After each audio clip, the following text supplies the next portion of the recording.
Breaking news చూస్తున్నాం. ఇటు America Iran మధ్య చర్చలు విఫలమయ్యాయి. చర్చలు 21 గంటల పాటు సాగినా కూడా డీల్ కుదరలేదు. ఒప్పందం లేకుండానే ఇటు వెనక్కి వెళ్ళిపోయాయి అమెరికా అలాగే ఇరాన్. చర్చల తరువాత అమెరికా వైస్ ప్రెసిడెంట్ కీలక వ్యాఖ్యలు చేశారు. ఇటు ఇరాన్తో చర్చలు విఫలమయ్యాయి అంటూ జేడీ వ్యాన్స్ చెప్పుకొచ్చారు. ఇరాన్తో డీల్ లేదు, ఎలాంటి ఒప్పందం అంగీకారం కుదరలేదు అంటూ ఆయన మాట్లాడారు. డీల్ కుదరకుండానే వెనక్కి వెళ్తున్నాం, మా డిమాండ్లన్నింటినీ కూడా ఇరాన్ అంగీకరించలేదు. ఇది ఇరాన్కు ఖచ్చితంగా బ్యాడ్ న్యూస్. ఇరాన్ వైపు నుంచి సానుకూలత కనిపించలేదు. యురేనియం శుద్ధి ఆపాలని అమెరికా కోరింది. హార్మోజ్ని తెరవాలని అమెరికా డిమాండ్ చేసింది. తమ దేశంపై ఉన్న ఆంక్షలు ఎత్తివేయాలని ఇరాన్ డిమాండ్ చేసింది. విదేశాల్లోని తమ ఆస్తులను రిలీజ్ చేయాలని ఒక కండిషన్ని ఇరాన్ ముందు పెట్టే ప్రయత్నం చేసింది. ఇరాన్ కండిషన్లను ఒప్పుకున్న అమెరికా యురేనియం ప్రొడక్షన్కి మాత్రం అమెరికా ఒప్పుకోలేదు. ఆ కండిషన్లకు ఓకే అంటూనే అమెరికా డిమాండ్స్ని అంగీకరిస్తామని ఇటు ఇరాన్ కూడా తేల్చి చెప్పేసింది. సో మొత్తం మీద యుద్ధం కొనసాగబోతుంది రానున్న కొన్ని రోజుల్లో అంటూ చాలా క్లియర్గా అర్థమైంది. It's JD Vance, it is bad news for America. Good news is that we have participated in the mediation talks. చర్చల్లో పాల్గొన్నాం, అదొక గుడ్ న్యూస్. కానీ ఇరాన్కి బ్యాడ్ న్యూస్, చర్చలు విఫలమయ్యాయి. ఇరాన్కి ఇది బ్యాడ్ న్యూస్ అంటూ కూడా ఇటు వైస్ ప్రెసిడెంట్ జేడీ వ్యాన్స్ మాట్లాడారు. ఒకసారి ఇటు వైస్ ప్రెసిడెంట్ ఏం మాట్లాడాడో విని దాన్ని విశ్లేషించే ప్రయత్నం చేద్దాం. We've been at it now for 21 hours and we've had a number of substantive discussions with the Iranians. That's the good news. The bad news is that we have not reached an agreement, and I think that's bad news for Iran much more than it's bad news for the United States of America. So we go back to the United States having not come to an agreement. We've made very clear what our red lines are, what things we're willing to accommodate them on, and what things we're not willing to accommodate them on. And we've made that as clear as we possibly could, and they have chosen not to accept our terms. We have been at it now for 21 hours, and we've had a number of substantive discussions with the Iranians. That's the good news. The bad news is that we have not reached an agreement, and I think that's bad news for Iran much more than it's bad news for the United States of America. So we go back to the United States having not come to an agreement. We've made very clear what our red lines are, what things we're willing to accommodate them on, and what things we're not willing to accommodate them on. And we've made that as clear as we possibly could, and they have chosen. We made it very clear what our red lines are అంటూ ఇటు JD Vance చెప్తున్నాడు. Red lines అంటే ఇటు uranium production ఏదైతే ఇరాన్లో జరుగుతుందో, uranium purification, వాటన్నిటిని నిలిపివేయాలన్న conditions దగ్గర ఈ చర్చలు ఆగిపోయినట్టు తెలుస్తుంది. స్ట్రైట్ ఆఫ్ హార్మోజ్ని ఓపెన్ చేయడానికి ఇటు ఇరాన్ ఒప్పుకుంది. కానీ యురేనియం ప్రొడక్షన్ మాత్రం మా స్వాతంత్రం, మేము ఒక ఇండిపెండెంట్ కంట్రీ కాబట్టి మా ఇష్టానుసారంగా మేము ప్రొడక్షన్ చేస్తాం, ప్యూరిఫికేషన్ చేస్తాము అంటూ ఇటు ఇరాన్ ఆ ఒప్పందానికి ఒప్పుకోలేదు. ఈ కాన్వర్జేషన్స్ ఈ 21 గంటల పాటు చర్చలు జరుగుతున్న సమయంలో జేడీ వ్యాన్స్ ప్రెసిడెంట్ ట్రంప్తోని సుమారు ఒక డజన్ టైమ్స్, ఒక 10 నుంచి 12 సార్లు ఫోన్లో మాట్లాడడం జరిగింది.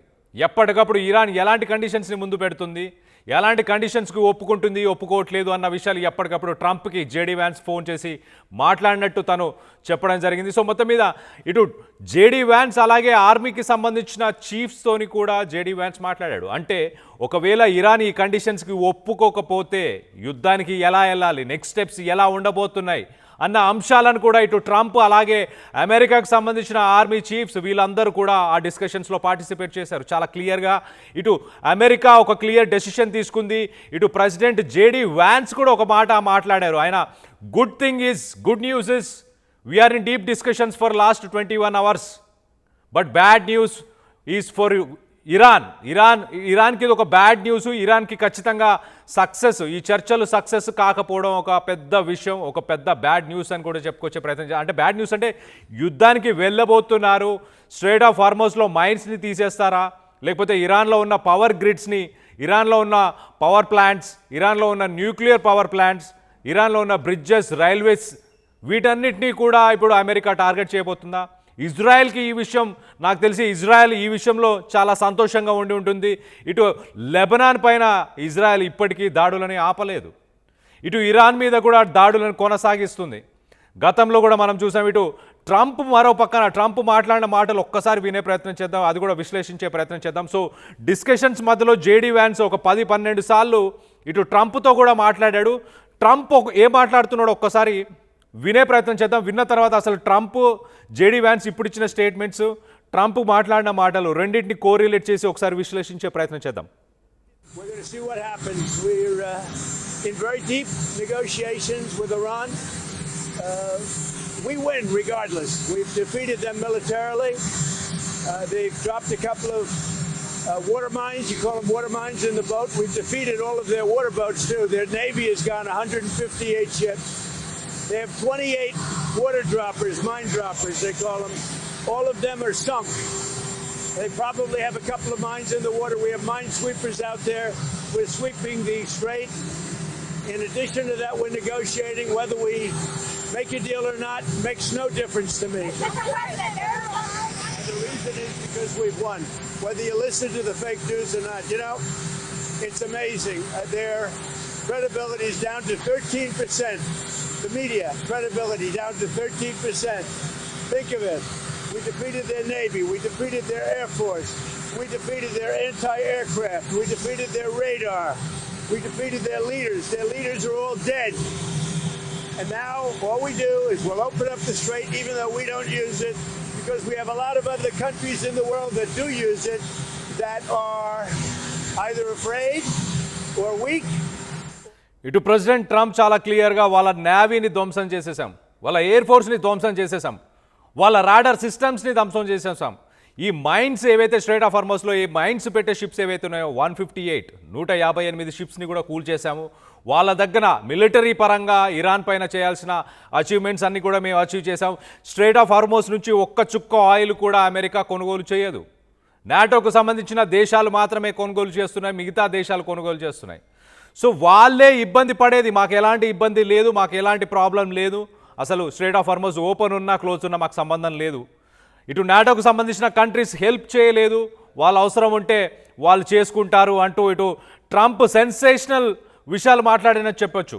ఒక పక్కన జేడీ వ్యాన్స్ ఎప్పటికప్పుడు ఇస్లామాబాద్లో టాక్స్ జరుగుతున్న సమయంలో ఎప్పటికప్పుడు ట్రంప్తోని ప్రతి విషయం డిస్కస్ చేశాడు, ఆర్మీ చీఫ్స్తోని ప్రతి విషయం డిస్కస్ చేశాడు. సో స్ట్రైట్ ఆఫ్ హార్మోస్ని ఓపెన్ చేయకపోయినా ఎలాంటి నష్టం లేదు అంటూ మొత్తానికైతే ఒక డెసిషన్కి వచ్చినట్టు చాలా క్లియర్గా అర్థమవుతుంది. మరి ఇరాన్ పైన దాడులను కొనసాగిస్తారా, ఏం జరగవచ్చు రానున్న రోజుల్లో, దీనికి సంబంధించి మరింత డీటెయిల్గా మాట్లాడుకునే ప్రయత్నం చేద్దాం. ఇటు నాతో పాటు నా కొలీగ్ సచిన్ కూడా అందుబాటులో ఉన్నాడు.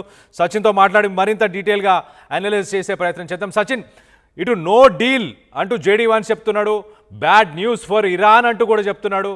ఇటు ట్రంప్ ఏమో ఖచ్చితంగా అక్కడ ఏవైతే మేము అచీవ్ చేయాలో అచీవ్ చేసేసాం, నాటో కంట్రీసే అక్కడ ఆయిల్ కొనుగోలు చేస్తాయి, మేము ఒక్క చుక్క ఆయిల్ని కూడా అక్కడ నుంచి తీసుకోము, మాకు అవసరం లేదు, నాటో కంట్రీస్ ఒక చీప్ కంట్రీస్, వాళ్ళ సంగతి ఏంటో వాళ్ళే చూసుకోవాలి ఇంకా అన్న మాటలు కూడా ట్రంప్ మాట్లాడాడు. డిస్కషన్స్ జరుగుతున్న సమయంలో జేడీ వ్యాన్స్ ట్రంప్ ఒక 10-15 సార్లు కాల్ కాన్వర్జేషన్స్లో కూడా ఇన్వాల్వ్ అయ్యారని చెప్పి తెలుస్తుంది. సో ఎలా చూడాలి, రానున్న రోజుల్లో ఏం జరిగే అవకాశం ఉంది, ఇరాన్ ఎలా రియాక్ట్ అయ్యే అవకాశం ఉంది, అమెరికా ఎలాంటి స్టెప్స్ తీసుకునే అవకాశం ఉంది Sachin?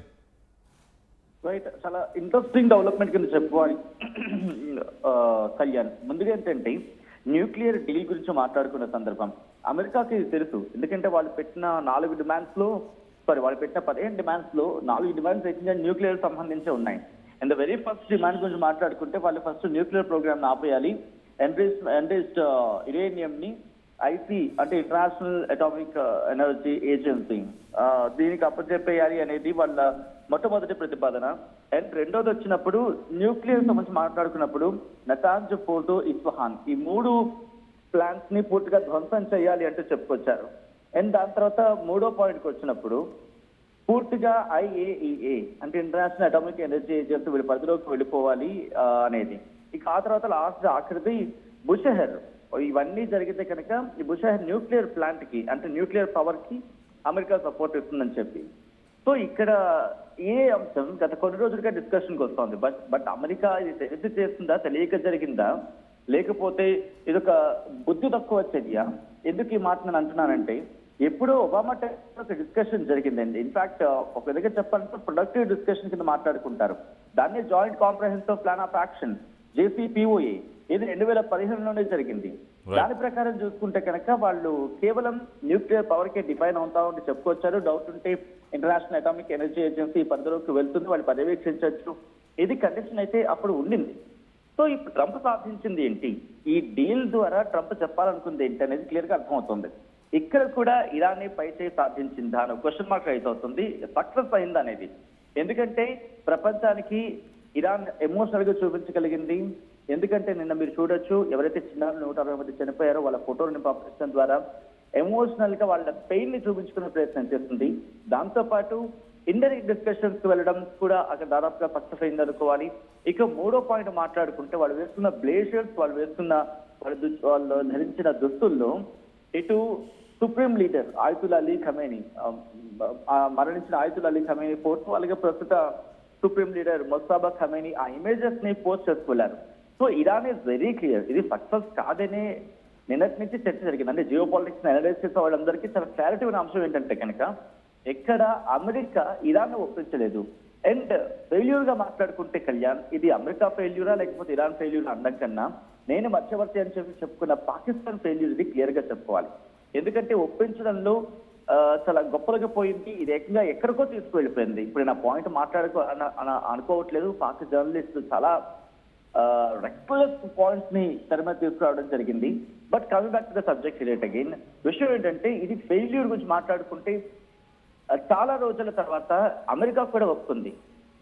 Not good news for Iran, not good news for America అని అనడమే కాకుండా bad news for Iran, bad news for America అని కూడా చెప్పుకురావడం, అమెరికా కూడా ఇంపార్టెంట్ మీటింగ్ ఎంత కీలకం అర్థం చేసుకోవచ్చు. బట్ అలాంటప్పుడు ఎందుకు మరి ఎక్కడ కనెక్ట్ కాలేదు? ఎందుకంటే న్యూక్లియర్ పవర్ ప్లాంట్ విషయంలో భయపడుతూ ఉంది అమెరికా కూడా. నటాన్స్ కావచ్చు, ఇస్ఫహాన్ కావచ్చు, లేకపోతే ఫోర్దో కావచ్చు, ఇవి మళ్ళీ ఎక్కడ రీకన్స్ట్రక్షన్స్ కి వెళ్ళిపోతాయో. అండ్ దీని భయం వెనకాల ఇంకొక మ్యాటర్ కూడా ఉంది. ఎప్పుడైతే డిస్కషన్స్ జరుగుతున్నాయో, నిన్న అమెరికా అధ్యక్షుడు ట్రంప్ కీలకమైన ఒక స్టేట్మెంట్ పాస్ చేయడం జరిగింది. ఏంటది? ఈసారి మేము చాలా గట్టిగా దెబ్బ కొట్టబోతున్నాం, యుద్ధ నౌకలు సిద్ధంగా ఉన్నాయి, అండ్ లేటెస్ట్ వెపన్స్ తో, అడ్వాన్స్డ్ వెపనైజేషన్ తో మా యుద్ధ నౌకలు సిద్ధంగా ఉన్నాయి. ఇటు స్ట్రైట్ ఆఫ్ హార్మస్ కి చేరుకోబోతున్నాయి, మళ్ళీ దాన్ని క్లియర్ చేయబోతున్నాయి. అండ్ ఆ సీ మైన్స్ ని కూడా మేము క్లియర్ చేసేస్తాం, అండ్ ఆ తర్వాత అటాక్ కి వెళ్తాం, భారీగా కొడతాం అని చెప్పి ఒక భారీ స్టేట్మెంట్ ఇచ్చిన వెంటనే అర్థమైంది ఏంటంటే ఇది దాదాపుగా ఫెయిల్యూర్ అవుతున్న డిస్కషన్స్. బట్ బయటకి ప్రొసెస్ చేసేందుకు మాత్రం international media and Pakistan media first round చాలా సక్సెస్ఫుల్ టాక్స్, చాలా పాజిటివ్ టాక్స్ అని చెప్పినప్పటికీ కూడా ఒకవేళ పాజిటివ్ టాక్స్ అయ్యింటే కనుక ఆ అవుట్పుట్ పాయింట్ బయటకు వచ్చేవి. బట్ ఓన్లీ ఒక స్టేట్మెంట్ బయటకు వచ్చింది, ఒక పాజిటివ్ టాక్స్ మాత్రమే అయ్యాయంటూ ఇంటర్నేషనల్ మీడియా కూడా ఇదే కోట్ చేస్తుంది, అండ్ పాకిస్తాన్ మీడియా ఇదే డబ్బా కొట్టుకొచ్చింది. But what's that positive point? అంటే బయటకు వచ్చిన తర్వాత జేడీ వ్యాన్స్, అమెరికా ఉపాధ్యక్షులు లాంటి వ్యక్తి, కీలకమైన స్థానంలో ఉన్న వ్యక్తి ఒకే ఒక పాయింట్ చెప్పుకొచ్చాడు. ఏంటని? Bad news for Iran, bad news for America అని చెప్పి. బ్యాడ్ న్యూస్ ఏ కోణంలో అంటే ఇది అమెరికా చర్చలు ఫెయిల్, అంటే అమెరికా డిస్కషన్ జరపడంలో ఫెయిల్ అయింది. ఎందుకంటే కీలకమైన 4 పాయింట్లు ఉంటే 15 పాయింట్లు పెట్టినప్పుడు 15 పాయింట్లో న్యూక్లియర్ ప్రోగ్రామే చాలా కీలకమైంది అన్నప్పుడు అమెరికా ఎలా ప్రెషర్ చేయగలిగింది? ఇరాన్ ఎందుకు ఒప్పించలేకపోయింది ఇరాన్ను? ఎందుకంటే ఇరాన్కి ఒక విధంగా చెప్పాలంటే యుద్ధం చేస్తుంది వాటి కోసమే, యురేనియం శుద్ధి కోసం అండ్ న్యూక్లియర్ ప్రాసెస్ కోసం. అండ్ అలాంటప్పుడు అదే పాయింట్ ని పట్టుకొని ఒప్పించాలి తప్ప ఇక్కడ వీగిపోయేలా చేసుకోవడంలో నిర్మోహమాటంగా అమెరికా అండ్ పాకిస్తాన్ సంయుక్త ఫెయిల్యూర్ కింద, జాయింట్ ఫెయిల్యూర్ కింద మాట్లాడుకోవడంలో అచ్చెక్కలేదు. ఎందుకంటే ఇరాన్ నిన్నే చెప్పుకొచ్చింది కంప్లీట్లీ డిస్ట్రస్ట్ తోనే మేము వెళ్తున్నామని చెప్పి, అంటే పూర్తిగా అప్రమకంతోనే మేము డిస్కషన్స్ కి వెళ్తున్నామని చెప్పి. అండ్ జేడీ వ్యాన్స్ అన్నట్టుగా 21 గంటల పాటు డిస్కషన్స్, బట్ 21 గంటల పాటు డిస్కషన్ జరిగిందా? Biggest question mark. Let's decode here. 21 గంటల పాటు డిస్కషన్ అన్నప్పుడు నిన్న వెళ్తున్నప్పుడే చెప్పుకొచ్చింది 2 పాయింట్లు. ఇక్కడ నెగోషియేషన్స్ వెళ్ళినప్పుడు టేబుల్ ముందు పెట్టింది, ఫస్ట్ లెబనాన్ అండ్ రెండోది మీరు అన్నట్టుగా కొద్దిసేపటి క్రితం మాకు జరిగిన ఆర్థిక నష్టాన్ని పూడ్చాలని చెప్పి. కానీ ఎక్కడ ఇది రెప్లికేట్ కాలేదు. ఇక్కడ 24 hours డిస్కషన్ జరుగుతుంది జే వ్యాన్స్ చెప్తూ ఉన్నప్పుడు అసలు లెబనాన్ మీద కూడా అటాక్ జరిగింది కదా, బట్ ఇంటర్నేషనల్ మీడియా దీన్ని పెద్దగా ఫోకస్ చేయలేదు అండ్ హైలైట్ కాలేదు. అండ్ ఇక్కడే అర్థమైంది ఇరాన్కి ఇది అమెరికా తన బెనిఫిట్ కోసమో లేకపోతే తన అడ్వాన్స్మెంట్ కోసమో చేస్తున్న ప్రయత్నం తప్ప ఒక సక్సెస్ఫుల్ డిస్కషన్ కి వెళ్లే ప్రయత్నం కాదు అనేది the very first point clear గా అర్థమవుతుంది. ఇక రెండోది వాళ్ళు అంటుంది ఏంటి? ఇరాన్ అంటుంది నెగోషియేషన్స్ కి పెట్టిన రెండు పాయింట్స్ టేబుల్ మీద, ఇటు మాకు నష్టాన్ని పూడ్చాలని చెప్పి. నష్టాన్ని పూడ్చేందుకు ఎప్పుడూ అమెరికా సిద్ధంగా లేదు. అండ్ ఒకనొక సందర్భంలో కెనడాలో వాళ్ళ వైట్ హౌస్ ప్రెస్ సెక్రటరీ మాట్లాడుతున్నప్పుడు ఒక మాట చెప్పారు. ఏమని? ఒకవేళ నష్టాన్ని పూడ్చాల్సిన పరిస్థితి వస్తే గల్ఫ్ కంట్రీస్ ఎదుర్కొస్తానని చెప్పి. సో గల్ఫ్ కంట్రీస్ కూడా అర్థమైంది. ఇదే డిస్కషన్ జరుగుతున్నప్పుడు సౌదీ అరేబియాకి పాకిస్తాన్ కి మధ్య ఒక జాయింట్ అగ్రిమెంట్ ఉంది, జాయింట్ మిలిటరీ అగ్రిమెంట్ కూడా ఉంది. అంటే నేటో తరహా. కాబట్టి నీ మీద దాడి జరిగినా నువ్వు నాకు సపోర్ట్ రావాలి, నా మీద దాడి జరిగినా నేను నీకు సపోర్ట్, అంటే నా మీద దాడి జరిగితే నువ్వు సపోర్ట్ రావాలి, నీకు దాడి జరిగితే నేను సపోర్ట్ వెళ్తాను అనేది వారిద్దరి మధ్య ఉన్న ఒక జాయింట్ అగ్రిమెంట్. సో నిన్న డిస్కషన్స్ జరుగుతుంటే కీలకమైన 2 డెవలప్మెంట్ చోటు చేస్తున్నాయి. ఒకటి, లెబనాన్ మీద దాడి జరగడాన్ని మీడియా అంతగా ఫోకస్ చేయలేదు, ప్రపంచ మీడియా కూడా. బట్ ఎస్, అవుట్ లైన్ గా చూపించే ప్రయత్నం చేస్తుంది. ఏదో ఒక టిక్కర్ కి మాత్రమే పరిమితమైంది. అండ్ సౌదీ అరేబియాకు పాకిస్తాన్ మిలిటరీ వెళ్ళి అక్కడ వాళ్ళతో జాయింట్ మిలిటరీకి సిద్ధం కావడం, దట్టు ఒక టాక్ జరుగుతున్నప్పుడు దిస్ షోస్ ఇంటెన్సిటీ ఇంకాస్త గట్టిగా ఉండే అవకాశం ఉంది. అది బయట కనిపించిన, అంటే నివురుగప్పుడు డిఫెన్స్ చెప్పుకోవడం అతిశక్తి లేదు. బహుశా ఒకవేళ అమెరికా కనుక యుద్ధానికి దిగితే ఎందుకు ఇటువంటి స్టేట్మెంట్ ఇస్తున్నావు అని చెప్పి అడిగితే కళ్యాణ్, నిన్న చైనా కూడా ఒక స్టేట్మెంట్ ఇవ్వడం జరిగింది. అంటే చైనా స్టేట్మెంట్ ఇచ్చిందని చెప్పి సోషల్ మీడియా చాలా బజ్ అయింది. ఇటు ఇరాన్ కు వాళ్ళ ఎయిర్ డిఫెన్స్ సిస్టమ్ పంపించబోతోంది. ఎయిర్ డిఫెన్స్ సిస్టమ్ లేకపోవడం కారణంగా చాలా దెబ్బతింది ఇరాన్.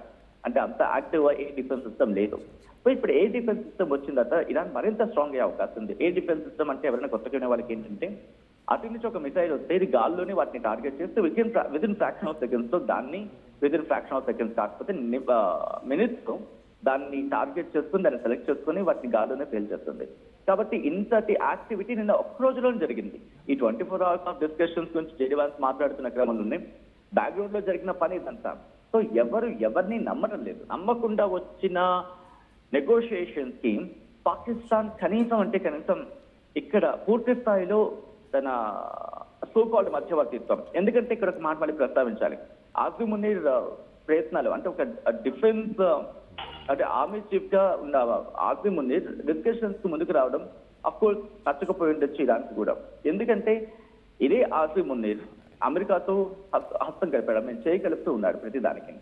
సో దిస్ షోస్, ఎందుకంటే ఇరాన్ మీద రేపు ఉదయం అటాక్ జరగాలంటే వాళ్ళకున్న ఒకే ఒక ఆప్షన్, అంటే ఇరాన్ కోణంలో చూస్తే ఇరాన్కున్న ఒకే ఒక ఆప్షన్ అమెరికా పాకిస్తాన్ మీదుగా ఎడారుల నుంచి వచ్చి అటాక్ చేసేందుకు అవకాశం ఉంది, ల్యాండ్ బౌండర్ ని క్రాస్ చేసి రావడానికి. కాబట్టి ఇరాన్ కూడా పాకిస్తాన్ నమ్మటం లేదు. అండ్ ఇదే పాకిస్తాన్ ఇజ్రాయెల్ కు వార్నింగ్ ఇస్తూ ఉంటే ఇజ్రాయెల్ కూడా చాలా గట్టిగా వార్నింగ్ ఇస్తోంది. అండ్ ఎవరు ఎటువంటి స్టేట్మెంట్ ఇచ్చినా ఈ సమయంలో కాస్త కామ్ గా ఉండాల్సిన పాకిస్తాన్, మీరు చూడొచ్చు వాళ్ళ డిఫెన్స్ మినిస్టర్, అంటే పాకిస్తాన్ డిఫెన్స్ మినిస్టర్ ఖవాజా ఆసిఫ్ కూడా ఒక స్టేట్మెంట్ ఇచ్చాడు. మేమే నార్మల్ గా లేవు, చాలా గట్టిగానే కొడతామంటూ ఇజ్రాయెల్ కూడా బెదిరించే ప్రయత్నం చేసిన తర్వాత ఇటు ఇంటర్నేషనల్ మీడియా కోట్ చేస్తుంది ఏంటంటే ఆసిమ్ మునీర్ వీళ్ళందరికీ ఒక స్ట్రాంగ్ వార్నింగ్ ఇచ్చాడు. ఏకంగా మినిస్టర్స్ కి వార్నింగ్ ఇచ్చాడు, మీరు నోటుకు వచ్చిన మాట్లాడితే మనకి ఇబ్బంది అవుతుందని చెప్పుకొచ్చాడు అనేది. సో ఈ డెవలప్మెంట్స్ అన్ని ఈ పాయింట్ టు పాయింట్ కనెక్ట్ చేసుకునే ప్రయత్నం చేస్తే కనుక ఈ పాయింట్స్ అన్ని లీడ్ చేస్తుంది ఎక్కడికంటే యుద్ధం మళ్ళీ తిరిగి ప్రారంభమయ్యే అవకాశం ఉందని చెప్పి బలం పుంజుకునే బలం చేకూర్చేలాగా ఉంది అని చెప్పుకోవచ్చు. సో ఇలా ఈ పాయింట్స్ అని కనెక్ట్ చేసుకున్నప్పుడు యుద్ధం వైపు వెళ్తున్నాయి. బట్ ఎక్కడ శాంతి చర్చలకు సంబంధించి ఇంట్రెస్టింగ్ డెవలప్మెంట్ ఏంటంటే, ఒక పాయింట్ కింద మాట్లాడుకుంటే కళ్యాణ్, ఇది దాదాపుగా ఈ రోజు కాకపోతే, అంటే నిన్న కాకపోతే ఈ రోజు కంటిన్యూ అవకాశం ఉంది. 6 weeks ఆఫ్ టైం ఉంది.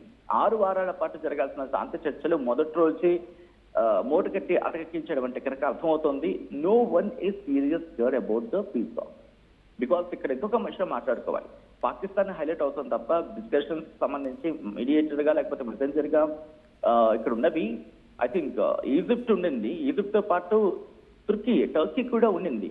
బట్ వీళ్ళిద్దరూ ఎక్కడా కనిపించలేదు నేను టాక్స్ గురించి మాట్లాడుకున్నప్పుడు.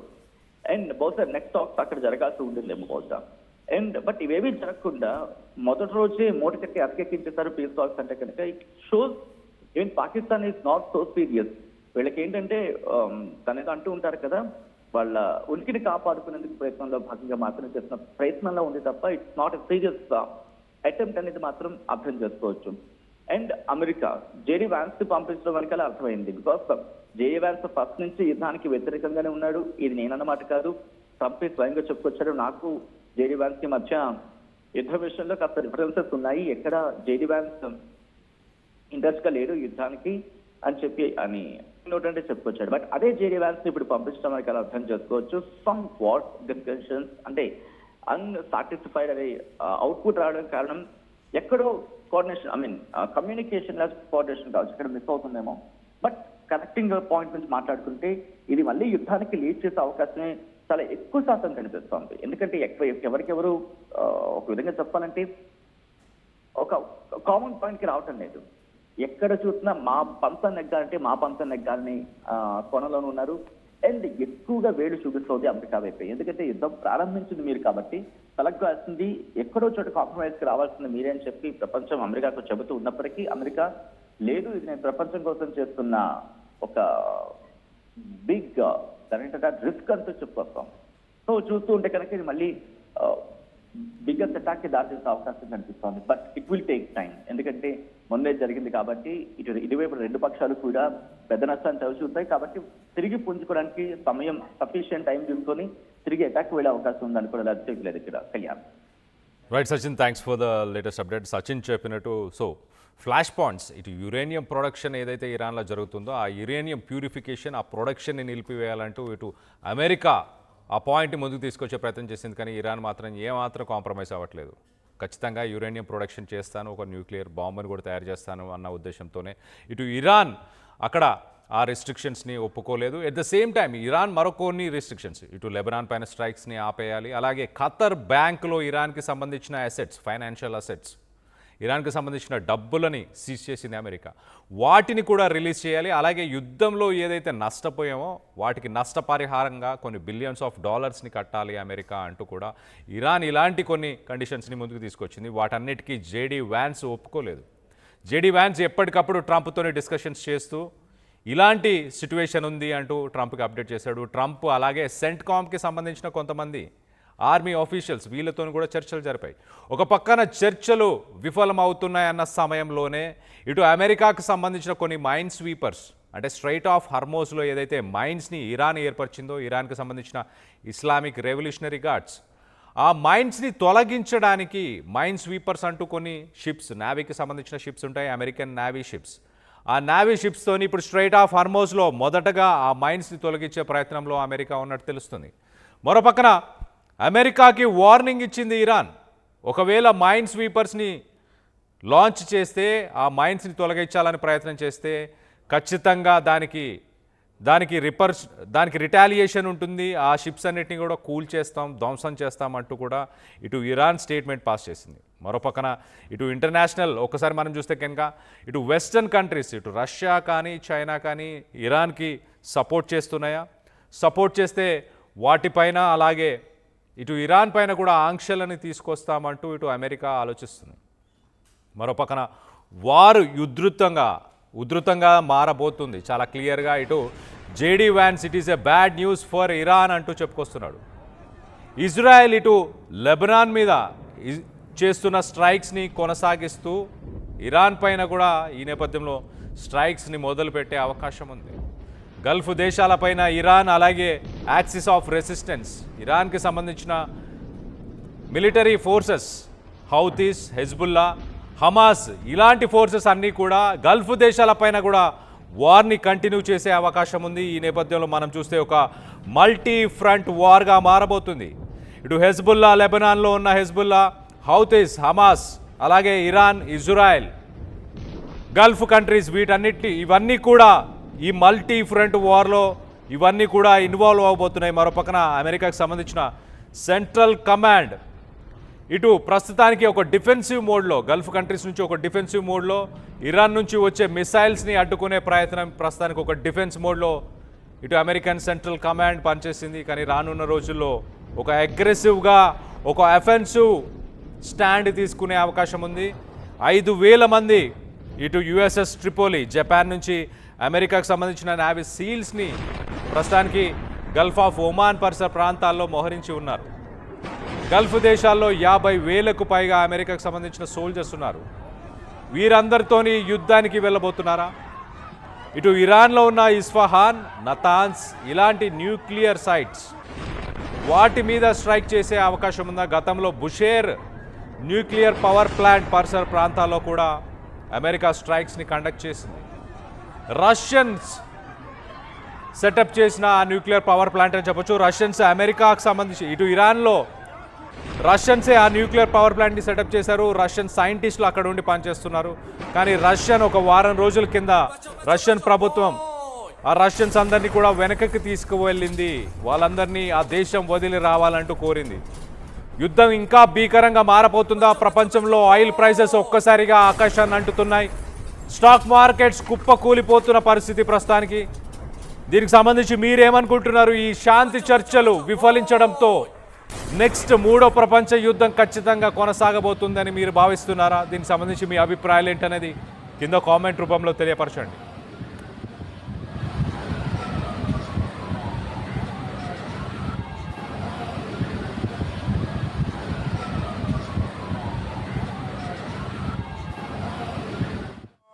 We've been at it now for 21 hours, and we've had a number of substantive discussions with the Iranians. That's the good news. The bad news is that we have not reached an agreement, and I think that's bad news for Iran much more than it's bad news for the United States of America. So we go back to the United States having not come to an agreement. We've made very clear what our red lines are, what things we're willing to accommodate them on, and what things we're not willing to accommodate them on. And we've made that as clear as we possibly could, and they have chosen not to accept our terms. We have been at it now for 21 hours, and we've had a number of substantive discussions with the Iranians. That's the good news. The bad news is that we have not reached an agreement, and I think that's bad news for Iran much more than it's bad news for the United States of America. So we go back to the United States having not come to an agreement. We've made very clear what our red lines are, what things we're willing to accommodate them on. అసలైన తొలి వెలుగు. Follow WhatsApp @తొలి వెలుగు official.